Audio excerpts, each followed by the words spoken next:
ਵਾਹਿਗੁਰੂ ਜੀ ਕਾ ਖਾਲਸਾ ਵਾਹਿਗੁਰੂ ਜੀ ਕੀ ਫਤਿਹ। ਰਾਜਿਆਂ ਦੀ ਚਿੱਠੀ ਤੇ ਕਸਮਾਂ ਖਾਣੀਆਂ। ਉੱਧਰ ਬਾਹਰ ਤਾਂ ਇਹ ਸਲਾਹਾਂ ਹੋਣ ਲੱਗੀਆਂ, ਪਹਾੜੀਆਂ ਅੰਦਰ ਵਾਲਿਆਂ ਨਾਲੋਂ ਵੀ ਔਖੇ ਹਨ। ਤੁਰਕ ਸਿਪਾਹੀ ਦੂਰ ਦੂਰ ਤੱਕ ਜੋ ਮਰਜ਼ੀ ਹੈ ਘਰ ਆਉਂਦੇ, ਕੋਈ ਕੂਕ ਪੁਕਾਰ ਸੁਣਨ ਵਾਲਾ ਨਹੀਂ ਸੀ। ਪਹਾੜੀਆਂ ਨੇ ਇਹ ਬੁਲਾ ਆਪ ਹੀ ਗੱਲ ਪਾਈ, ਪਰ ਹੁਣ ਇੱਕ ਦੋ ਇੱਕ ਹੋਏ ਬਿਨਾਂ ਇਹ ਗੱਲੋਂ ਲੱਥੇ ਕਿਵੇਂ। ਉੱਧਰ ਅੰਦਰ ਸਿੰਘ ਵੀ ਭੁੱਖ ਦੇ ਦੁੱਖੋਂ ਤੰਗ ਆ ਚੁੱਕੇ ਸਨ। ਉਹ ਵੀ ਚਾਹੁੰਦੇ ਸਨ ਕਿਸੇ ਤਰ੍ਹਾਂ ਇਸ ਬਿਪਤਾ ਤੋਂ ਛੁਟਕਾਰਾ ਹੋਵੇ। ਕਈ ਸਿੰਘ ਜੋ ਆਪਣੇ ਆਪ ਚਲੇ ਗਏ, ਉਹਨਾਂ ਨੂੰ ਤੁਰਕ ਵੀ ਨਾ ਰੋਕਦੇ ਤੇ ਅੰਦਰ ਦਾ ਭੇਦ ਪੁੱਛ ਕੇ ਛੱਡ ਦਿੰਦੇ ਸਨ। ਇਸ ਸਮੇਂ ਤੱਕ ਸਿੱਦਕੀ ਸਿੰਘ ਹੀ ਬਾਕੀ ਰਹਿ ਗਏ ਸਨ, ਪਰ ਇਹਨਾਂ ਵਿੱਚੋਂ ਵੀ ਕਈਆਂ ਨੇ ਮਾਤਾ ਗੁਜਰੀ ਜੀ ਨੂੰ ਕਿਹਾ, ਮਾਤਾ ਜੀ, ਗੁਰੂ ਜੀ ਤਾਂ ਪਰਮ ਪੁਰਖ ਹਨ, ਉਹਨਾਂ ਦੀ ਗਤ ਨੂੰ ਕੋਈ ਜਾਣ ਨਹੀਂ ਸਕਦਾ। ਪਰ ਸਿੰਘ ਬਹੁਤੇ ਸ਼ਹੀਦ ਹੋ ਗਏ ਹਨ, ਕੁਝ ਰਾਤ ਬਰਾਤੇ ਨਿਕਲ ਗਏ ਤੇ ਕੁਝ ਨਿਕਲਣ ਲਈ ਤਿਆਰ ਹਨ, ਪਰ ਗੁਰੂ ਜੀ ਸਾਹਮਣੇ ਕੋਈ ਗੱਲ ਸਾਥੋਂ ਹੋ ਨਹੀਂ ਸਕਦੀ। ਪਤਾ ਨਹੀਂ ਸਾਡੀ ਗੱਲ ਸੁਣ ਕੇ ਉਹ ਕੀ ਕਹਿ ਦੇਣ, ਇਸ ਲਈ ਉਹਨਾਂ ਨਾਲ ਗੱਲ ਕਰਨੋਂ ਸਭ ਡਰਦੇ ਹਨ। ਦੇਖੋ ਮਾਤਾ ਜੀ, ਹਾਥੀ, ਘੋੜੇ, ਊਠ, ਬੈਲ ਸਭ ਮਰ ਗਏ ਹਨ, ਕੁਝ ਬਾਹਰ ਕੱਢੇ ਹਨ, ਉਹ ਵੀ ਜਿੱਧਰ ਜੀ ਕੀਤਾ ਚਲੇ ਗਏ ਹਨ। ਇਸ ਲਈ ਮਾਤਾ ਜੀ, ਤੁਸੀਂ ਹੀ ਸਤਿਗੁਰਾਂ ਨੂੰ ਕਹੋ ਕਿ ਉਹ ਕਰਨ ਕਾਰਨ ਹਨ, ਸਿੰਘਾਂ ਨੂੰ ਅੰਨ ਦੇਣ ਜਾਂ ਛੁੱਟੀ ਦੇਣ। ਚੋਜੀ ਸਤਿਗੁਰੂ ਜੀ ਵੀ ਇਸ ਸਮੇਂ ਅਜੀਬ ਕੌਤਕ ਕਰ ਰਹੇ ਸਨ। ਜੋ ਸੋਨਾ ਤੇ ਸੋਨੇ ਦੇ ਗਹਿਣੇ, ਕੱਪੜੇ, ਮੋਹਰਾਂ ਆਦਿ ਕੋਲ ਸਨ, ਉਹ ਸਭ ਖਜ਼ਾਨੇ ਵਿੱਚੋਂ ਕਢਵਾ ਕੇ ਸਤਲੁਜ ਵਿੱਚ ਸੁਟਵਾ ਰਹੇ ਸਨ। ਆਪ ਫੁਰਮਾ ਰਹੇ ਸਨ ਕਿ ਮੇਰਾ ਸਿੰਘ ਪੂਜਾ ਦਾ ਧਨ ਨਾ ਖਾਵੇ। ਮਾਤਾ ਜੀ ਵੀ ਗੁਰੂ ਜੀ ਦੀ ਰਜਾ ਮਰਜ਼ੀ ਵਿੱਚ ਦਖਲ ਦੇਣੋਂ ਝਕਦੇ ਸਨ, ਪਰ ਜਦ ਉਹਨਾਂ ਸਿੰਘਾਂ ਦੇ ਦੁੱਖ ਨਾਲ ਦੁਖਤ ਹੋ ਕੇ ਅਖੀਰ ਕੁਝ ਸ਼ਬਦ ਸਿੰਘਾਂ ਦੇ ਦੁੱਖ ਬਾਰੇ ਕਹੇ ਤਾਂ ਗਹਿਰ ਗੰਭੀਰ ਸਤਿਗੁਰੂ ਜੀ ਨੇ ਅੱਗੋਂ ਬੜੀ ਗੰਭੀਰਤਾ ਨਾਲ ਜਵਾਬ ਦਿੱਤਾ, ਮਾਣਯੋਗ ਮਾਤਾ ਜੀ, ਇਹ ਸਭ ਕੁਝ ਕਰਤਾਰ ਦੇ ਹੁਕਮ ਵਿੱਚ ਹੀ ਹੋ ਰਿਹਾ ਹੈ। ਅਸੀਂ ਆਪਣੇ ਪੁੱਤਰਾਂ ਨੂੰ ਪਿਆਰ ਕਰਦੇ ਹਾਂ, ਇਸ ਲਈ ਇਸ ਪੂਜਾ ਦੇ ਧਨ ਜ਼ਹਿਰ ਤੋਂ ਬਚਾਉਣ ਦੇ ਉਪਾਅ ਕਰ ਰਹੇ ਹਾਂ। ਗ੍ਰਸਤੀ ਨੂੰ ਕ੍ਰਿਤ ਕਰਕੇ ਨਿਰਬਾਹ ਕਰਨਾ ਯੋਗ ਹੈ, ਪੂਜਾ ਦਾ ਧਨ ਖਾਣਾ ਠੀਕ ਨਹੀਂ। ਸਾਡਾ ਸਿੰਘ ਪੂਜਾ ਦਾ ਧਨ ਨਾ ਖਾਵੇ। ਇਹ ਧਨ ਸਭ ਜਪ ਤਪ ਤੇ ਸਿੰਘੋ ਪੁਣੇ ਨੂੰ ਗਾਲ ਦੇਣ ਵਾਲਾ ਹੈ, ਦੁੱਖ ਕਲੇਸ਼ਾਂ ਨੂੰ ਪੈਦਾ ਕਰਨ ਵਾਲਾ ਹੈ। ਇਸ ਲਈ ਮਾਤਾ ਜੀ, ਤੁਸੀਂ ਕੁਝ ਨਾ ਕਹੋ ਤੇ ਦੇਖੋ ਕਰਤਾਰ ਦੇ ਰੰਗ। ਉਸ ਦੇ ਹੁਕਮ ਨੂੰ ਕੋਈ ਮੋੜ ਨਹੀਂ ਸਕਦਾ ਤੇ ਉਸ ਦੇ ਪਾਣੇ ਨੂੰ ਕੋਈ ਟਾਲ ਨਹੀਂ ਸਕਦਾ।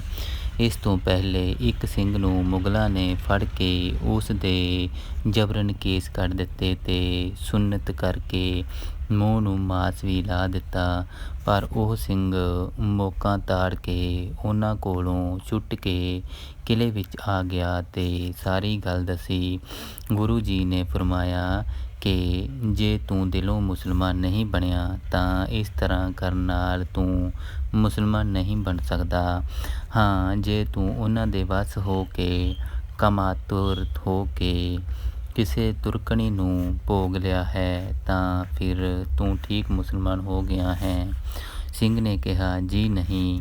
ਸਤਿਗੁਰੂ ਜੀ ਨੇ ਕੜਾਹ ਪ੍ਰਸ਼ਾਦ ਕਰ ਅਰਦਾਸਾ ਸੋਧ ਕੇ ਉਸ ਨੂੰ ਅੰਮ੍ਰਿਤ ਛਕਾ ਕੇ ਫਿਰ ਸਿੰਘ ਬਣਾ ਦਿੱਤਾ। ਪਹਾੜੀ ਤੇ ਤੁਰਕ ਗੁਰੂ ਜੀ ਦੇ ਬਾਰੇ ਜਦ ਸੁਣਦੇ ਕਿ ਸਿੰਘ ਭਾਵੇਂ ਕਿਲ੍ਹਾ ਛੱਡਣ ਲਈ ਤਿਆਰ ਹਨ, ਪਰ ਗੁਰੂ ਜੀ ਦੇ ਹੱਠ ਨੂੰ ਵੇਖ ਅਖੀਰ ਪਹਾੜੀਆਂ ਨੇ ਤੇ ਮੁਗਲ ਸੂਬੇਦਾਰਾਂ ਨੇ ਸਹੁੰ ਤੇ ਕਸਮਾਂ ਖਾ ਕੇ ਸੁਨੇਹਾ ਭੇਜਿਆ ਕਿ ਜੇ ਤੁਸੀਂ ਇੱਕ ਵਾਰ ਕਿਲ੍ਹਾ ਖਾਲੀ ਕਰ ਦਿਓ ਤਾਂ ਸਾਡੀ ਵੀ ਰਹਿ ਆਵੇਗੀ ਤੇ ਅਸੀਂ ਤੁਹਾਨੂੰ ਰੋਕਾਂਗੇ ਨਹੀਂ, ਤੁਸੀਂ ਜਿੱਥੇ ਮਰਜ਼ੀ ਚਲੇ ਜਾਓ। ਪਰ ਗੁਰੂ ਜੀ ਨੇ ਨਾ ਕਰ ਦਿੱਤੀ ਤੇ ਕਿਹਾ ਕਿ ਤੁਸੀਂ ਝੂਠੀਆਂ ਸਹੁੰਆਂ ਖਾਂਦੇ ਹੋ। ਅਸੀਂ ਅੱਗੇ ਵੀ ਪਰਤਾ ਚੁੱਕੇ ਹਾਂ, ਪਰ ਪਹਾੜੀਏ ਤੇ ਤੁਰਕ ਰੋਜ਼ ਹੀ ਇਹੋ ਜਿਹੇ ਸੁਨੇਹੇ ਭੇਜਣ। ਅਖੀਰ ਉਹਨਾਂ ਨੇ ਬਾਦਸ਼ਾਹ ਨੂੰ ਲਿਖਿਆ ਕਿ ਤੁਸੀਂ ਲਿਖ ਕੇ ਭੇਜੋ। ਬਾਦਸ਼ਾਹ ਵੱਲੋਂ ਲਿਖਿਆ ਕਸਮ ਦਾ ਕਾਗਜ਼ ਭੇਜਿਆ ਗਿਆ। ਗੁਰੂ ਜੀ ਨਹੀਂ ਮੰਨਦੇ ਸਨ, ਪਰ ਮਾਤਾ ਜੀ ਨੇ ਫਿਰ ਸਿੰਘਾਂ ਦੀ ਹਾਮੀ ਭਰੀ ਤੇ ਕਿਹਾ, ਪੁੱਤਰ, ਇਹ ਗੁਰੂ ਨਾਨਕ ਦੀ ਬਾਣੀ ਤੇਰੇ ਸਪੁਰਦ ਹੈ, ਇਸ ਲਈ ਇਸ ਦੀ ਰਾਖੀ ਤੇ ਸਹਾਇਤਾ ਕਰੋ। ਪਰ ਗੁਰੂ ਜੀ ਅਖੀਰ ਇਸ ਸ਼ਰਤ 'ਤੇ ਮੰਨੇ ਕਿ ਤੁਸੀਂ ਲਿਖ ਦਿਓ ਕਿ ਅਸੀਂ ਸਿੱਖ ਨਹੀਂ ਤੇ ਤੁਸੀਂ ਗੁਰੂ ਨਹੀਂ। ਕਹਿੰਦੇ ਹਨ ਕਿ ਕੁਝ ਸਿੰਘਾਂ ਨੇ ਲਿਖ ਦਿੱਤਾ ਤੇ ਉਹ ਚਲੇ ਗਏ, ਪਰ ਮਗਰੋਂ ਸਭ ਦੀ ਹੀ ਸਲਾਹ ਬਣ ਗਈ। ਜਦੋਂ ਗੁਰੂ ਜੀ ਨੇ ਖਜ਼ਾਨੇ ਦਾ ਸਾਰਾ ਮਾਲ ਸਤਲੁਜ ਵਿੱਚ ਸੁਟਵਾ ਦਿੱਤਾ ਸੀ ਤਾਂ ਉਸ ਸਮੇਂ ਕਈ ਸੌ ਮੋਹਰਾਂ ਮਾਤਾ ਜੀ ਨੇ ਆਪਣੇ ਪਾਸ ਰੱਖ ਲਈਆਂ ਸਨ। ਪਰ ਦੇਖੋ, ਉਹਨਾਂ ਮੋਹਰਾਂ ਨੇ ਗੰਗੂ ਦਾ ਮਨ ਬੇਈਮਾਨ ਕੀਤਾ ਤੇ ਮਾਤਾ ਜੀ ਤੇ ਸਾਹਿਬਜ਼ਾਦਿਆਂ ਨੂੰ ਉਸ ਲਾਲਚੀ ਗੰਗੂ ਨੇ ਫੜਾ ਦਿੱਤਾ ਸੀ। ਗੁਰੂ ਜੀ ਲਾਲਚੀਆਂ ਨੂੰ ਜਾਣਦੇ ਸਨ, ਸੋ ਗੁਰੂ ਜੀ ਨੇ ਕੁਝ ਬੋਰਿਆਂ ਵਿੱਚ ਗੰਦਮੰਦ ਤੇ ਪਾਟੇ ਪੁਰਾਣੇ ਕੱਪੜੇ, ਲਿੱਦ, ਮੋਏ ਹੋਏ ਕੁੱਤੇ ਬਿੱਲੇ ਪਾ ਕੇ ਆਪਣੇ ਨਿਕਲਣ ਤੋਂ ਪਹਿਲਾਂ ਬਾਹਰ ਦੁਸ਼ਮਣ ਦੇ ਘੇਰੇ ਵੱਲ ਘੱਲ ਦਿੱਤੇ, ਜੋ ਉਹਨਾਂ ਨੇ ਗੁਰੂ ਜੀ ਦਾ ਮਾਲ ਸਮਝ ਕੇ ਖੋਹ ਖਿੰਝ ਲਏ। ਪਰ ਜਦ ਖੋਹ ਕੇ ਵੇਖਿਆ ਤਾਂ ਥੂ ਥੂ ਕਰਦੇ ਦੂਰ ਨੱਸਣ ਲੱਗੇ। ਲਾਲਚੀ ਇਹਨਾਂ ਬੋਰਿਆਂ ਨੂੰ ਧਨ ਦੇ ਭਰੇ ਸਮਝ ਕੇ ਵੰਡ ਕੇ ਲੈ ਗਏ ਸਨ, ਪਰ ਹੁਣ ਉਹ ਸਾਰੇ ਹੀ ਆਪੋ ਆਪਣੀ ਥਾਂ ਸ਼ਰਮਿੰਦੇ ਤੇ ਇੱਕ ਦੂਜੇ ਨੂੰ ਦੱਸਣੋਂ ਵੀ ਸੰਗਦੇ ਸਨ। ਗੁਰੂ ਜੀ ਦਾ ਅਨੰਦਪੁਰ ਛੱਡਣਾ। ਬਾਹਰਲਿਆਂ ਦੀ ਇਹ ਕਰਤੂਤ ਗੁਰੂ ਜੀ ਨੇ ਅੰਦਰਲਿਆਂ ਨੂੰ ਦਿਖਾ ਦਿੱਤੀ ਤੇ ਕਿਹਾ ਕਿ ਜਿੱਥੇ ਤੁਹਾਨੂੰ ਸਾਲ ਤੋਂ ਬਹੁਤਾ ਸਮਾਂ ਤਕਲੀਫਾਂ ਜਰਦਿਆਂ ਹੋ ਗਿਆ ਹੈ, ਉੱਥੇ ਮਹੀਨਾ ਕੁ ਹੋਰ ਜੇਰਾ ਕਰ ਲਵੋ। ਪਰ ਭੁੱਖ ਦਾ ਦੁੱਖ ਜੇਰੇ ਖੋਹ ਚੁੱਕਾ ਸੀ ਤੇ ਗੁਰੂ ਜੀ ਦੇ ਕਹਿਣ 'ਤੇ 10-15 ਦਿਨ ਤੱਕ ਵੀ ਉਹ ਹੋਰ ਠਹਿਰਨਾ ਨਹੀਂ ਮੰਨਦੇ ਸਨ ਤਾਂ ਗੁਰੂ ਜੀ ਨੇ 6 ਪੋਹ 1679 ਨੂੰ ਅਨੰਦਪੁਰ ਦੇ ਪਾਵਨ ਅਸਥਾਨਾਂ ਦੀ ਸੰਭਾਲ ਗੁਰਬਖਸ਼ ਉਦਾਸੀ ਨੂੰ ਸੰਭਾਲ ਦਿੱਤੀ ਤੇ ਆਪ ਅੱਧੀ ਰਾਤ ਨੂੰ ਬਾਹਰ ਨਿਕਲ ਕੇ ਤੁਰ ਪਏ। ਕਹਿੰਦੇ ਹਨ ਕਿ 2-3 ਦਿਨ ਤੋਂ ਮੀਂਹ ਵਰਸ ਰਿਹਾ ਸੀ ਤੇ ਅੱਜ ਵੀ ਗੁਰੂ ਜੀ ਮੀਂਹ ਵਰਸਦੇ ਵਿੱਚ ਹੀ ਬਾਹਰ ਨਿਕਲੇ। ਗੁਰੂ ਜੀ ਅਜੇ ਕੀਰਤਪੁਰ ਕੋਲ ਪੁੱਜੇ ਨਹੀਂ ਸਨ ਕਿ ਦੁਸ਼ਮਣ ਨੇ ਕਸਮਾਂ ਤੇ ਸਹੁੰਆਂ ਨੂੰ ਤੋੜ ਕੇ ਗੁਰੂ ਜੀ ਨੂੰ ਘੇਰਨ ਤੇ ਪਕੜਨ ਲਈ ਫੌਜਾਂ ਨੂੰ ਹੁਕਮ ਦੇ ਦਿੱਤਾ। ਗੁਰੂ ਜੀ ਵੀ ਤਾੜ ਕੀ ਗਏ, ਉਹ ਤਾਂ ਪਹਿਲੇ ਹੀ ਦੁਸ਼ਮਣ ਦੀ ਬਦਨੀਤੀ ਨੂੰ ਜਾਣਦੇ ਸਨ, ਸੋ ਗੁਰੂ ਜੀ ਨੇ ਘੇਰੇ ਵਿੱਚ ਕੀ ਆਉਣਾ ਸੀ। ਉਹ ਅੱਗੇ ਰੋਪੜ ਵੱਲ ਵੱਧ ਤੁਰੇ, ਪਰ ਰਸਤੇ ਵਿੱਚ ਸਰਸਾ ਨਦੀ ਦੇ ਚੜਾਓ ਨੇ ਰਾਹ ਰੋਕ ਲਿਆ। ਠਾਠਾਂ ਮਾਰਦੀ ਨਦੀ ਤੇ ਆਖਰਾਂ ਦੀ ਠੰਡ, ਮੀਂਹ ਕਣੀ ਵਰਸ ਰਹੀ ਸੀ। ਸਾਹਿਬਜ਼ਾਦਾ ਅਜੀਤ ਸਿੰਘ ਜੀ ਇਸ ਸਮੇਂ 200-250 ਸਿੰਘਾਂ ਨੂੰ ਨਾਲ ਲੈ ਕੇ ਕਸਮ ਤੋੜ ਦੁਸ਼ਮਣਾਂ ਦੇ ਮਾਰ ਸੱਥਰ ਲਾ ਰਹੇ ਸਨ, ਪਰ ਗੁਰੂ ਜੀ ਨੇ ਭਾਈ ਉਦੇ ਸਿੰਘ ਨੂੰ ਹੁਕਮ ਦਿੱਤਾ ਕਿ ਸਾਹਿਬਜ਼ਾਦੇ ਨੂੰ ਸਾਡੇ ਵੱਲ ਭੇਜ ਦਿਓ ਤੇ ਤੁਸੀਂ ਦੁਸ਼ਮਣਾਂ ਦਾ ਰਾਹ ਰੋਕੋ। ਸੋ ਦਿਨ ਦੇ ਚੜਾਓ ਤੱਕ ਭਾਈ ਉਦੇ ਸਿੰਘ ਜੀ ਨੇ ਦੁਸ਼ਮਣ ਨੂੰ ਉੱਥੇ ਰੋਕੀ ਰੱਖਿਆ, ਪਰ ਸ਼ਹੀਦ ਹੋਣ ਮਗਰੋਂ ਦੁਸ਼ਮਣ ਅੱਗੇ ਵਧਿਆ ਤਾਂ ਗੁਰੂ ਜੀ ਸਰਸਾ ਪਾਰ ਕਰ ਚੁੱਕੇ ਸਨ। ਪਰ ਸਰਸਾ ਨਦੀ ਨੇ ਸਾਰੇ ਹੀ ਪਰਿਵਾਰ ਨੂੰ ਨਿਖੇੜ ਦਿੱਤਾ ਸੀ। ਕਈ ਸਿੰਘ ਰੁੜ ਗਏ, ਕਈ ਪਾਰ ਹੋ ਗਏ। ਵਰ੍ਹਿਆਂ ਭਰ ਦੀ ਮਿਹਨਤ, ਕਾਵ ਗ੍ਰੰਥ ਤੇ ਹੋਰ ਬੇਅੰਤ ਸਮਾਨ ਰੁੜ ਗਿਆ। ਦੋਵੇਂ ਛੋਟੇ ਸਾਹਿਬਜ਼ਾਦੇ ਤੇ ਮਾਤਾ ਗੁਜਰੀ ਜੀ ਗੁਰੂ ਜੀ ਨੂੰ ਨਾ ਮਿਲ ਸਕੇ ਤੇ ਗੰਗੂ ਰਸੋਈਏ ਨਾਲ ਚਲੇ ਗਏ। ਰੋਪੜ ਵੱਲ ਅੱਗੇ ਜਾ ਕੇ ਗੁਰੂ ਜੀ ਨੇ ਮਾਤਾ ਸੁੰਦਰੀ ਤੇ ਮਾਤਾ ਸਾਹਿਬ ਕੌਰ ਨੂੰ ਭਾਈ ਮਨੀ ਸਿੰਘ ਜੀ ਨਾਲ ਦਿੱਲੀ ਵੱਲ ਭੇਜ ਦਿੱਤਾ। ਸਮਾਂ ਹੀ ਐਸਾ ਸੀ, ਕੁਝ ਪਹਿਰਾਵੇ ਵਿੱਚ ਫਰਕ ਪਾ ਕੇ ਮਾਤਾਵਾਂ ਭਾਈ ਮਨੀ ਸਿੰਘ ਜੀ ਨਾਲ ਦਿੱਲੀ ਚਲੀਆਂ ਗਈਆਂ। ਇਸ ਸਮੇਂ ਗੁਰੂ ਜੀ ਦੇ ਨਾਲ ਕੇਵਲ 45 ਕੁ ਸਿੰਘ ਸਨ। ਸਲਾਹ ਹੋਈ ਕਿ ਰੋਪੜੋਂ ਲੰਘ ਮਾਲਵੇ ਵੱਲ ਕੂਚ ਕਰਾਂਗੇ, ਇਸ ਲਈ ਰੋਪੜ ਵੱਲ ਚਾਲੇ ਪੈ ਗਏ। ਪਿੱਛੇ ਦੁਸ਼ਮਣ ਸੀ, ਪਰ ਉਸ ਨੂੰ ਸਰਸਾ ਪਾਰ ਕਰਨੀ ਪੈਣੀ ਸੀ ਅਤੇ ਕਾਹਲੀ ਨਾਲ ਉਹ ਸਤਿਗੁਰੂ ਜੀ ਦਾ ਪਿੱਛਾ ਕਰ ਰਹੇ ਸਨ। ਰੋਪੜ ਤੋਂ ਚਮਕੌਰ ਪੁੱਜਣਾ 7 ਪੋਹ ਸੀ। ਸਵੇਰ ਸਾਰ ਸਰਸਾ ਪਾਰ ਹੋ ਗੁਰੂ ਜੀ ਰੋਪੜ ਵੱਲ ਤੁਰੇ। ਗੁਰੂ ਜੀ ਨੂੰ ਰਸਤੇ ਵਿੱਚ ਹੀ ਹਨੇਰਾ ਹੋ ਗਿਆ ਅਤੇ ਪਹਿਰ ਰਾਤ ਬੀਤੀ। ਗੁਰੂ ਜੀ ਰੋਪੜ ਦੇ ਬਾਹਰ ਇੱਕ ਭੱਠੇ 'ਤੇ ਆਣ ਪਹੁੰਚੇ। ਮੀਂਹ ਕਰਕੇ ਕੱਪੜੇ ਭਿੱਜੇ ਸਨ ਅਤੇ ਠੰਡ ਲੱਗ ਰਹੀ ਸੀ। ਗੁਰੂ ਜੀ ਸਿੰਘਾਂ ਸਮੇਤ ਤਪਦੇ ਭੱਠੇ 'ਤੇ ਪਹੁੰਚੇ। ਭੱਠਾ ਬਲਦਾ ਸੀ, ਪਰ ਜਿਉਂ ਹੀ ਗੁਰੂ ਜੀ ਭੱਠੇ 'ਤੇ ਪੁੱਜੇ, ਬਲਦਾ ਭੱਠਾ ਬੁਝ ਗਿਆ। ਇਹ ਭੱਠਾ ਇੱਕ ਪਠਾਨ ਸਰਦਾਰ ਦਾ ਸੀ।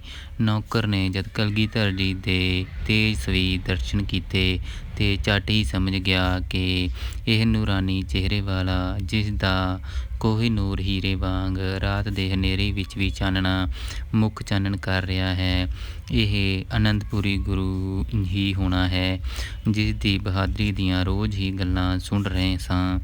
ਉਸਨੇ ਦੇਰ ਨਾ ਲਾਈ, ਝੱਟ ਹੀ ਕਿਲ੍ਹੇ ਵਿੱਚ ਸਰਦਾਰ ਕੋਲ ਪੁੱਜਾ। ਸਰਦਾਰ ਨੇ ਆਉਣ ਦਾ ਕਾਰਨ ਪੁੱਛਿਆ ਤਾਂ ਉਸਨੇ ਦੱਸਿਆ, ਖਾਨ ਸਾਹਿਬ, ਜੇ ਮੈਂ ਭੁਲੇਖਾ ਨਹੀਂ ਖਾਂਦਾ ਤਾਂ ਅਨੰਦਪੁਰੀ ਗੁਰੂ ਤੁਹਾਡੇ ਭੱਠੇ 'ਤੇ ਪੁੱਜਾ ਹੋਇਆ ਹੈ ਅਤੇ ਮੈਂ ਹੈਰਾਨ ਹਾਂ ਕਿ ਬਲਦਾ ਭੱਠਾ ਉਸਦੇ ਪੈਰ ਘੋੜੇ ਤੋਂ ਹੇਠਾਂ ਰੱਖਦਿਆਂ ਹੀ ਬੁਝ ਗਿਆ ਹੈ। ਉਸ ਦੇ ਮੁਖੜੇ ਦਾ ਨੂਰ ਚੰਦਰਮਾ ਦੇ ਪ੍ਰਕਾਸ਼ ਵਰਗਾ ਹੈ। ਪਠਾਨ ਬੋਲਿਆ, ਠੀਕ ਹੈ, ਉਹ ਬਹਾਦਰ ਗੁਰੂ ਬਹਾਦਰਾਂ ਦਾ ਬਹਾਦਰ ਤੇ ਪੁੱਜਿਆ ਫਕੀਰ ਹੈ, ਗੁਰੂ ਨਾਨਕ ਦੀ ਗੱਦੀ ਦਾ ਗੱਦੀਦਾਰ ਹੈ, ਉਹੀ ਹੋਣਾ ਹੈ। ਸਾਡੇ ਲੋਕ ਕਸਮਾਂ ਖਾ ਖਾ ਉਸ ਨੂੰ ਕਿਲ੍ਹਾ ਛੱਡਣ ਲਈ ਆਖ ਰਹੇ ਸਨ, ਪਰ ਸ਼ੈਤਾਨ ਕਸਮਾਂ ਤੋੜ ਕੇ ਫਿਰ ਪਿੱਛੇ ਲੱਗ ਪਏ ਹੋਣੇ ਹਨ। ਚੱਲ, ਮੈਨੂੰ ਨਾਲ ਲੈ ਚੱਲ। ਅੱਲਾਹ ਦਾ ਰੂਪ ਸਾਡੇ ਘਰ ਆਵੇ ਤੇ ਅਸੀਂ ਉਸ ਦੀ ਖਿਦਮਤ ਕਿਉਂ ਨਾ ਕਰੀਏ। ਪਠਾਨ ਜਾਂਦੇ ਹੀ ਵੇਖ ਕੇ ਪਛਾਣ ਗਿਆ ਤੇ ਸਿਜਦਾ ਕਰਕੇ ਆਖਣ ਲੱਗਾ, ਭੱਠੇ 'ਤੇ ਕਿਉਂ ਬੈਠੇ ਹੋ, ਘਰ ਚੱਲੋ, ਉੱਥੇ ਆਰਾਮ ਕਰੋ। ਨਹੀਂ, ਆਰਾਮ ਨਹੀਂ, ਪਿੱਛੇ ਦੁਸ਼ਮਣ ਹੈ, ਅਸਾਂ ਇਹਨਾਂ ਝੂਠਿਆਂ ਨਾਲ 2 ਹੱਥ ਕਰਨੇ ਹਨ, ਪਰ ਇੱਥੇ ਨਹੀਂ, ਅੱਗੇ ਚੱਲਣਾ ਹੈ, ਇੱਥੋਂ ਦੇ ਲੋਕਾਂ ਨੂੰ ਤੰਗ ਨਹੀਂ ਕਰਨਾ। ਪਰ ਪਠਾਨ ਨੇ ਬੜਾ ਕਿਹਾ ਤੇ ਗੁਰੂ ਜੀ ਨੂੰ ਨਾਲ ਲੈ ਕੇ ਕਿਲ੍ਹੇ ਵਿੱਚ ਪੁੱਜਾ। ਸਿੰਘ ਉੱਥੇ ਹੀ ਰਹੇ, ਸਵੇਰੇ ਹੀ ਚੱਲ ਪੈਣਾ ਹੈ। ਗੁਰੂ ਜੀ ਇਹ ਪੱਕੀ ਕਰ ਗਏ। ਸਿੰਘ ਭੱਠੇ 'ਤੇ ਹੀ ਰਹੇ ਤੇ ਉੱਥੇ ਹੀ ਆਰਾਮ ਕੀਤਾ। ਗੁਰੂ ਜੀ ਨੂੰ ਪਠਾਨ ਨੇ ਆਪਣੇ ਹਰਮਾਂ ਵਿੱਚ ਜਾ ਕੇ ਆਰਾਮ ਕਰਨ ਲਈ ਜ਼ੋਰ ਲਾਇਆ, ਪਰ ਗੁਰੂ ਜੀ ਨਾ ਮੰਨੇ ਤੇ ਬਾਹਰ ਉਸ ਦੀ ਬਣੀ ਮਸੀਤ ਵਿੱਚ ਹੀ ਆਰਾਮ ਕਰਨ ਲਈ ਠਹਿਰ ਗਏ। ਪਠਾਨ ਦੀ ਬੇਗਮ ਤੇ ਲੜਕੀ ਨੇ ਗੁਰੂ ਜੀ ਨੂੰ ਅੱਲਾਹ ਦਾ ਰੂਪ ਜਾਣ ਕੇ ਦਰਸ਼ਨ ਕੀਤੇ। ਸਵੇਰ ਦੀ ਲੋ ਅਜੇ ਨਹੀਂ ਸੀ ਲੱਗੀ ਕਿ ਗੁਰੂ ਜੀ ਜਾਣ ਲਈ ਤਿਆਰ ਹੋ ਗਏ। ਪਠਾਨ ਨੇ ਕਿਹਾ, ਮੇਰੀ ਜਾਨ ਜੇ ਤੁਹਾਡੇ ਲਈ ਫਿਦਾ ਹੋਵੇ ਤਾਂ ਇਸ ਤੋਂ ਵੱਧ ਕੇ ਮੈਨੂੰ ਹੋਰ ਕੁਝ ਵੀ ਚੰਗਾ ਨਹੀਂ। ਪਰ ਗੁਰੂ ਜੀ ਨੇ ਕਿਹਾ, ਨਹੀਂ, ਅਸੀਂ ਤੁਹਾਨੂੰ ਦੁਖੀ ਨਹੀਂ ਕਰਨਾ, ਕਿਉਂਕਿ ਇੱਥੇ ਅਸਾਂ ਸੁੱਖ ਪਾਇਆ ਹੈ। ਸੋ ਗੁਰੂ ਜੀ ਤੁਰ ਪਏ ਤੇ ਧੁੱਪ ਚੜ੍ਹਦੇ ਤੀਕ ਚਮਕੌਰ ਜਾ ਪੁੱਜੇ। ਚਮਕੌਰ ਦੀ ਅਤੁੱਤੀ ਜੰਗ। ਚਮਕੌਰ ਪੁੱਜ ਕੇ ਗੁਰੂ ਜੀ ਨੇ ਪਿੰਡ ਵੱਲ ਨਜ਼ਰ ਦੌੜਾਈ ਤਾਂ ਪਿੰਡ ਦੇ ਇੱਕ ਪਾਸੇ ਉੱਚੀ ਹਵੇਲੀ ਵੇਖੀ। ਗੁਰੂ ਜੀ ਨੇ ਭਾਈ ਦਇਆ ਸਿੰਘ ਨੂੰ ਕਿਹਾ, ਇਸ ਦੇ ਮਾਲਕ ਨੂੰ ਮਿਲ ਕੇ ਹਵੇਲੀ ਪ੍ਰਾਪਤ ਕਰਨ ਦਾ ਯਤਨ ਕਰੋ। ਭਾਈ ਦਇਆ ਸਿੰਘ ਜੀ ਨੇ ਹਵੇਲੀ ਦੇ ਮਾਲਕ ਦਾ ਪਤਾ ਕੀਤਾ ਤਾਂ ਉਸਨੇ ਕਿਹਾ, ਬਾਦਸ਼ਾਹੀ ਬਾਗੀ ਨੂੰ ਥਾਂ ਦੇ ਕੇ ਅਸਾਂ ਮਰਨਾ ਹੈ। ਗੱਲ ਕੀ? ਉਹ ਨਾ ਮੰਨਿਆ। ਇਸ ਹਵੇਲੀ ਦੇ ਮਾਲਕ 2 ਭਰਾ ਸਨ। ਇੱਕ ਭਰਾ ਨੇ ਕਬਜ਼ਾ ਕਰਕੇ ਦੂਜੇ ਨੂੰ ਬੇਦਖਲ ਕੀਤਾ ਹੋਇਆ ਸੀ ਤੇ ਉਹ ਬਹੁਤ ਗਰੀਬ ਸੀ। ਹੋਰ ਲੋਕ ਵੀ ਗੁਰੂ ਜੀ ਦੇ ਦਰਸ਼ਨ ਲਈ ਪੁੱਜੇ ਹੋਏ ਸਨ ਤਾਂ ਬੇਦਖਲ ਭਰਾ ਗੁਰੂ ਜੀ ਨੂੰ ਆਪ ਹੀ ਆ ਮਿਲਿਆ ਤੇ ਕਹਿਣ ਲੱਗਾ, ਮਹਾਰਾਜ, ਇਸ ਹਵੇਲੀ ਦਾ ਮਾਲਕ ਮੈਂ ਵੀ ਹਾਂ, ਪਰ ਮੇਰੇ ਭਰਾ ਮੈਨੂੰ ਮਾਰ ਕੁੱਟ ਕੇ ਕੱਢ ਦਿੱਤਾ ਹੈ ਤੇ ਜ਼ਮੀਨ ਦਾ ਵੀ ਕੁਝ ਨਹੀਂ ਦਿੱਤਾ। ਗੁਰੂ ਜੀ ਨੇ ਕਿਹਾ, ਤੂੰ ਹਵੇਲੀ ਦਾ ਕਬਜ਼ਾ ਸਾਨੂੰ ਦਿਵਾ ਸਕਦਾ ਹੈ? ਹਾਂ, ਹਵੇਲੀ ਦੇ ਪਿਛਲੇ ਪਾਸੇ ਇੱਕ ਨਿੱਕਾ ਜਿਹਾ ਬੂਹਾ ਹੈ, ਉਸ ਦੀ ਚਾਬੀ ਮੇਰੇ ਪਾਸ ਹੈ, ਉੱਧਰੋਂ ਅੰਦਰ ਜਾ ਕੇ ਵੀ ਤੁਸੀਂ ਕਬਜ਼ਾ ਕਰ ਲਵੋ। ਗੁਰੂ ਜੀ ਨੇ ਕਿਹਾ, ਤੂੰ ਬੂਹਾ ਖੋਲ੍ਹ ਕੇ ਅੰਦਰ ਵਾੜ ਦੇ, ਫਿਰ ਕਬਜ਼ਾ ਅਸੀਂ ਆਪੇ ਕਰ ਲਵਾਂਗੇ। ਇਸ ਮਗਰੋਂ ਉਹ ਗੁਰੂ ਜੀ ਨੂੰ ਹਵੇਲੀ ਦੇ ਪਿਛਲੇ ਪਾਸੇ ਲੈ ਗਿਆ। ਗੁਰੂ ਜੀ ਨੇ ਕਿਹਾ, ਲੈ ਭਾਈ ਗਰੀਬੋ, 20 ਮੋਹਰਾਂ ਇਨਾਮ ਹੈ ਅਤੇ ਬਾਕੀ ਸਾਡੇ ਘੋੜੇ ਵੀ ਸਾਂਭ ਲੈ। ਇਹਨਾਂ ਨੂੰ ਵੇਚ ਕੇ ਜਿੰਨਾ ਮਰਜ਼ੀ ਧਨ ਕਮਾ ਲੈ। ਹਵੇਲੀ ਦੇ ਪਿਛਲੇ ਰਸਤੇ ਗੁਰੂ ਜੀ ਅਤੇ ਸੱਭੇ ਸਿੰਘ ਹਵੇਲੀ ਵਿੱਚ ਦਾਖਲ ਹੋ ਗਏ, ਪਰ ਘਰ ਵਾਲਿਆਂ ਨੂੰ ਕਿਹਾ, ਇਹ ਹਵੇਲੀ ਅਸਾਂ ਖਰੀਦ ਲਈ ਹੈ, ਤੁਸੀਂ ਆਪਣਾ ਸਮਾਨ ਚੁੱਕੋ ਅਤੇ ਹੁਣ ਬਾਹਰ ਨਿਕਲ ਜਾਓ। ਅਸਾਂ ਇੱਥੇ ਸ਼ਾਹੀ ਫੌਜ ਦਾ ਮੁਕਾਬਲਾ ਕਰਨਾ ਹੈ, ਫਿਰ ਨਾ ਕਹਿਣਾ ਸਾਨੂੰ ਦੱਸਿਆ ਨਹੀਂ। ਇਹ ਸੁਣ ਸਾਰਾ ਪਰਿਵਾਰ, ਇਸਤਰੀਆਂ, ਬੱਚੇ ਉਸ ਵੇਲੇ ਡਰਦੇ ਮਾਰੇ ਨਿਕਲ ਗਏ। ਗੁਰੂ ਜੀ ਨੇ ਸਭ ਪਾਸਿਓਂ ਵੇਖ ਤੱਕ ਕੇ ਚੰਗੀ ਤਕੜਾਈ ਕਰਕੇ ਫਿਰ ਲੰਗਰ ਤਿਆਰ ਕਰਾਇਆ ਅਤੇ ਸਭ ਨੇ ਛਕਿਆ। ਜਿਸ ਵੇਲੇ ਗੁਰੂ ਜੀ ਲੰਗਰ ਤਿਆਰ ਕਰਵਾ ਰਹੇ ਸਨ, ਉਸ ਵੇਲੇ ਦੁਸ਼ਮਣ ਦਲ ਰੋਪੜ ਪੁੱਜ ਕੇ ਗੁਰੂ ਜੀ ਦੀ ਪੁੱਛ ਪੜਤਾਲ ਕਰ ਰਿਹਾ ਸੀ, ਪਰ ਅਜੇ ਲੰਗਰ ਪੂਰੀ ਤਰ੍ਹਾਂ ਛਕਿਆ ਵੀ ਨਹੀਂ ਸੀ ਗਿਆ ਕਿ ਦੁਸ਼ਮਣ ਪਤਾ ਲੱਗਦੇ ਹੀ ਚਮਕੌਰ ਵੱਲ ਦੌੜ ਕੇ ਵਧਿਆ। ਉਸੇ ਸਮੇਂ ਹੀ ਦਿੱਲੀ ਵੱਲੋਂ ਵੀ ਹੋਰ ਫੌਜ ਆ ਗਈ ਸੀ ਅਤੇ ਰਲਾ ਮਿਲਾ ਕੇ ਇਹ ਟਿੱਡੀ ਦਲ ਕੋਈ 10 ਲੱਖ ਦਾ ਵੱਡਾ ਲਸ਼ਕਰ ਹੋ ਗਿਆ। ਪਰ ਗੁਰੂ ਜੀ ਕੋਲ ਕੇਵਲ 40 ਸਿੰਘ, 2 ਸਾਹਿਬਜ਼ਾਦੇ ਅਤੇ 43 ਵੇਂ ਆਪ ਸਨ। ਗੁਰੂ ਜੀ ਨੇ ਚਾਰੇ ਪਾਸੇ ਇੱਕ ਬਾਹੀ 'ਤੇ 8-8 ਸਿੰਘ ਬਿਠਾ ਦਿੱਤੇ ਅਤੇ ਬਾਕੀ ਰਿਜ਼ਰਵ ਕਰ ਦਿੱਤੇ। ਆਪ ਗੁਰੂ ਜੀ ਉੱਪਰ ਚੁਬਾਰੇ 'ਤੇ ਚੜ੍ਹ ਗਏ ਅਤੇ ਤੀਰਾਂ ਦੀ ਭਰੀ ਹੋਈ ਖੁਰਜੀ ਕੋਲ ਰੱਖ ਲਈ। ਇੰਨੇ ਨੂੰ ਸ਼ਾਹੀ ਫੌਜ ਗੜੀ ਦੁਆਲੇ ਆਣ ਪਹੁੰਚੀ, ਪਰ ਸਿੰਘਾਂ ਦੀਆਂ ਗੋਲੀਆਂ ਅਤੇ ਤੀਰਾਂ ਨੇ ਅੱਗੇ ਵਧੇ ਆਉਂਦਿਆਂ ਨੂੰ ਪਿੱਛੇ ਰੁਕ ਜਾਣ ਦੀ ਚੇਤਾਵਨੀ ਦਿੱਤੀ। ਪਰ ਸੂਬਿਆਂ ਦੇ ਹੁਕਮ ਨਾਲ ਤੀਰ ਅਤੇ ਗੋਲੀਆਂ ਉੱਧਰੋਂ ਵੀ ਚੱਲਣ ਲੱਗੇ। ਉੱਪਰੋਂ ਚੁਬਾਰੇ 'ਚੋਂ ਗੁਰੂ ਜੀ ਦੇ ਤੀਰ ਵਰਨ ਲੱਗੇ ਅਤੇ ਧੜੈਂ ਕਰਕੇ ਦੁਸ਼ਮਣ ਡਿੱਗਣ ਲੱਗੇ, ਪਰ ਗੜੀ ਦੀ ਓਟ ਵਿੱਚ ਸਿੰਘ ਬੇਖਬਰ ਲੜ ਰਹੇ ਸਨ। ਗੁਰੂ ਜੀ ਆਖ ਰਹੇ ਸਨ, ਸ਼ਾਬਾਸ਼ ਬਹਾਦਰੋ, ਇਹਨਾਂ ਝੂਠੀਆਂ ਕਸਮਾਂ ਅਤੇ ਸਹੁੰ ਖਾਣ ਵਾਲਿਆਂ ਨੂੰ ਹੁਣ ਬੇਦੀਨੇ ਘਰ ਮਾਰੋ ਅਤੇ ਦੋਜ਼ਖਾਂ ਵਿੱਚ ਪੁਜਾ ਦਿਓ। ਤੁਸਾਂ ਸਾਡਾ ਬਚਨ ਨਾ ਮੰਨਿਆ, ਜੇ ਹੋਰ 15 ਕੁ ਦਿਨ ਉੱਥੇ ਹੀ ਰੁਕਦੇ ਤਾਂ ਉੱਥੇ ਤੁਹਾਡੀ ਫਤਿਹ ਹੋ ਜਾਣੀ ਸੀ, ਪਰ ਹੁਣ ਸਿਰ ਆਈ ਨੂੰ ਬਹਾਦਰਾਂ ਵਾਂਗ ਸਹੋ ਅਤੇ ਸ਼ਹੀਦੀਆਂ ਪ੍ਰਾਪਤ ਕਰਨ ਦੇ ਸ਼ੌਂਕ ਨਾਲ ਲੜੋ। ਬਾਹਰ ਦੁਸ਼ਮਣ ਨੂੰ ਬਹੁਤੇ ਹੋਣ ਦਾ ਵੱਡਾ ਘਮੰਡ ਸੀ ਅਤੇ ਕਹਿੰਦੇ ਸੀ ਕਿ ਅਸੀਂ ਇਸ ਗੜੀ ਦੀ ਮੁੱਠ ਮਿੱਟੀ ਵੀ ਚੁੱਕਣੀ ਸ਼ੁਰੂ ਕਰ ਦਈਏ ਤਾਂ ਇਸ ਦਾ ਬਾਕੀ ਕੁਝ ਨਹੀਂ ਰਹਿ ਸਕਦਾ। 40 ਸਿੰਘਾਂ ਦੇ ਤੀਰ ਜਾਂ ਬੰਦੂਕਾਂ ਦੇ ਚਲਦਿਆਂ ਸੂਬਿਆਂ ਦੇ ਹੁਕਮ ਨਾਲ ਸਿਪਾਹੀ ਮਰਦੇ ਗੜੀ ਦੀਆਂ ਦੀਵਾਰਾਂ ਤੱਕ ਪਹੁੰਚ ਗਏ, ਪਰ ਸਿੰਘ ਅੱਗੋਂ ਤਲਵਾਰਾਂ ਅਤੇ ਨੇਜੇ ਫੜ ਤਿਆਰ ਹੋ ਗਏ ਅਤੇ ਕੰਧ ਤੋਂ ਉੱਚੇ ਹੁੰਦੇ ਹਰ ਸਿਰ ਨੂੰ ਕੱਟ ਦੇਣ ਵਿੱਚ ਢਿੱਲ ਨਹੀਂ ਸਨ ਲਾਉਂਦੇ। ਇੰਨੇ ਮਰੇ ਕਿ ਲਾਸ਼ਾਂ ਗੜੀ ਦੀ ਕੰਧ ਉੱਤੇ ਚੜ੍ਹਨ ਲਈ ਪੌੜੀਆਂ ਬਣ ਗਈਆਂ, ਪਰ ਗੁਰੂ ਜੀ, ਸਾਹਿਬਜ਼ਾਦਾ ਅਜੀਤ ਸਿੰਘ ਅਤੇ ਭਾਈ ਦਇਆ ਸਿੰਘ ਜੀ ਆਦਿ ਤੀਰ ਚਲਾਉਣ ਵਾਲੇ ਸਿੰਘਾਂ ਦੇ ਤੀਰ ਵਧੇ ਆਉਂਦੇ ਦੁਸ਼ਮਣ ਦੇ ਦੂਰ ਤੱਕ ਸਥਰ ਲਾਹੀ ਜਾ ਰਹੇ ਸਨ। ਗੁਰੂ ਜੀ ਉੱਪਰ ਵੇਖ ਰਹੇ ਸਨ ਅਤੇ ਵਧੇ ਆਉਂਦੇ ਦੁਸ਼ਮਣ ਦੇ ਜਰਨੈਲਾਂ ਨੂੰ ਫੁੰਡੀ ਜਾ ਰਹੇ ਸਨ। ਘੰਟਾ 2 ਘੰਟੇ ਦੀ ਲੜਾਈ ਵਿੱਚ ਕੇਵਲ 1-2 ਸਿੰਘ ਹੀ ਸ਼ਹੀਦ ਹੋਏ, ਪਰ ਬਾਹਰ ਹਜ਼ਾਰਾਂ ਸਤਾਂ ਦੀ ਨੀਂਦੇ ਸੌਂ ਗਏ। ਵਜੀਦ ਖਾਨ ਅਤੇ ਜ਼ਬਰਦਸਤ ਖਾਂ ਹੈਰਾਨ ਹੋ ਰਹੇ ਸਨ ਕਿ ਅੰਦਰ ਕਿੰਨੀ ਕੁ ਫੌਜ ਹੈ। ਪਿੰਡ ਵਾਲਿਆਂ ਨੂੰ ਪੁੱਛਣ 'ਤੇ ਪਤਾ ਲੱਗਾ ਕਿ ਕੇਵਲ 40 ਕੁ ਸਿੰਘ ਗੁਰੂ ਜੀ ਦੇ ਨਾਲ ਅਸਾਂ ਵੇਖੇ ਸਨ, ਪਰ ਪਤਾ ਨਹੀਂ ਇੰਨੀ ਵੱਡੀ ਲੜਾਈ ਕਿਵੇਂ ਹੋ ਰਹੀ ਹੈ।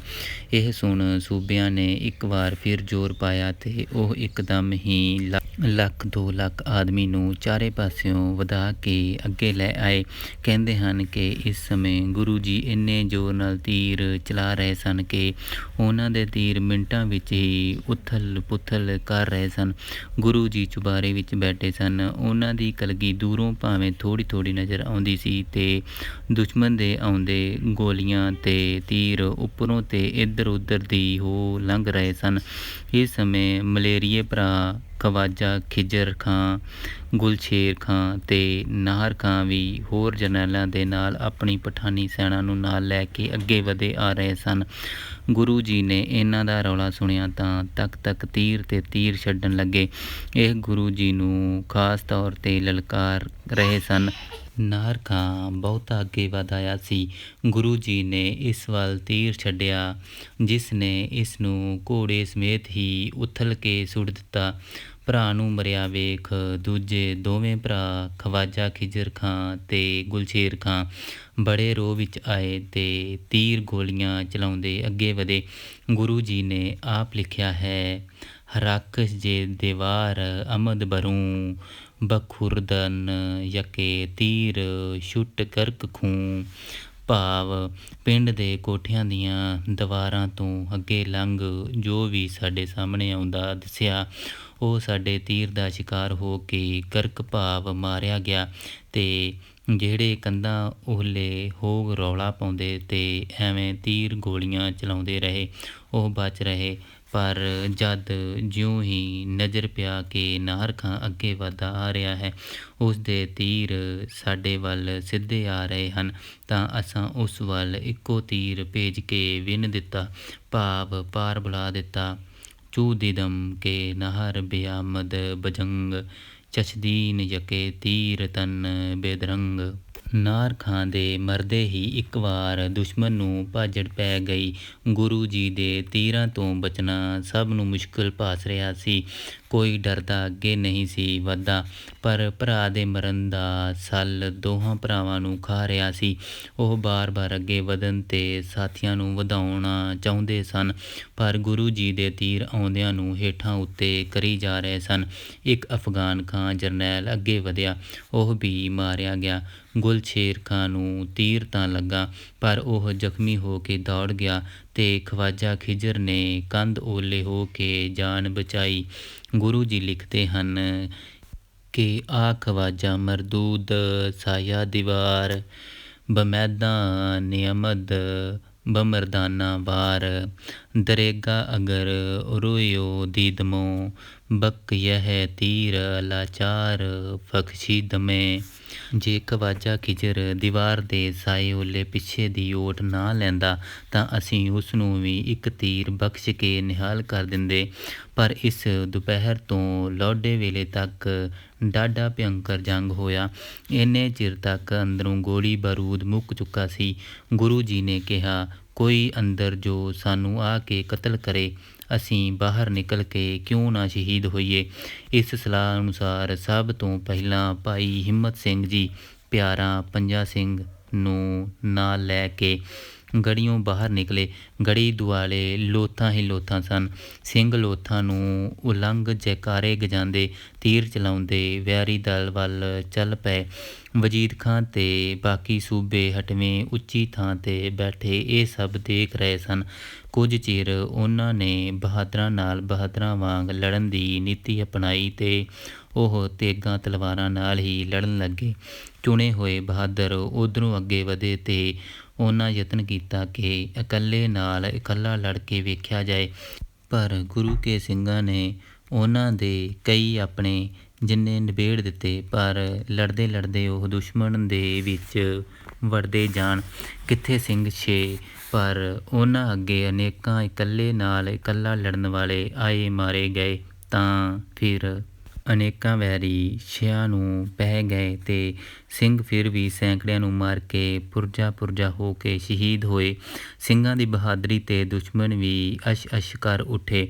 ਇਸੇ ਤਰ੍ਹਾਂ ਹੀ ਵਾਰੀ ਵਾਰੀ 3 ਪਿਆਰੇ ਤੇ 15 ਸਿੰਘ ਬਾਹਰ ਜਾ ਕੇ ਅਨੇਕਾਂ ਵੈਰੀਆਂ ਦੇ ਸਥਰ ਲਾ ਸ਼ਹੀਦ ਹੋ ਗਏ। ਤੁਰਕ ਸਿੰਘਾਂ ਦੀ ਲੜਾਈ ਤੇ ਬਹਾਦਰੀ ਵੇਖ ਦੰਗ ਰਹਿ ਗਏ ਤੇ ਉਹਨਾਂ ਦੀਆਂ ਉਂਗਲਾਂ ਮੂੰਹ ਵਿੱਚ ਪੈ ਗਈਆਂ। ਜਦੋਂ ਉਹਨਾਂ ਸਿੰਘਾਂ ਨੂੰ ਪਿੱਠਾਂ ਜੋੜੇ ਸੈਂਕੜੇ ਵੈਰੀਆਂ ਵਿੱਚ ਘਿਰੇ ਕਿੰਨੀ ਦੇਰ ਲੜਾਈ ਤੇ ਸ਼ਹੀਦ ਹੁੰਦੇ ਵੇਖਿਆ। ਵਾਹਿਗੁਰੂ ਜੀ ਖਾਲਸਾ, ਵਾਹਿਗੁਰੂ ਜੀ ਫਤਿਹ।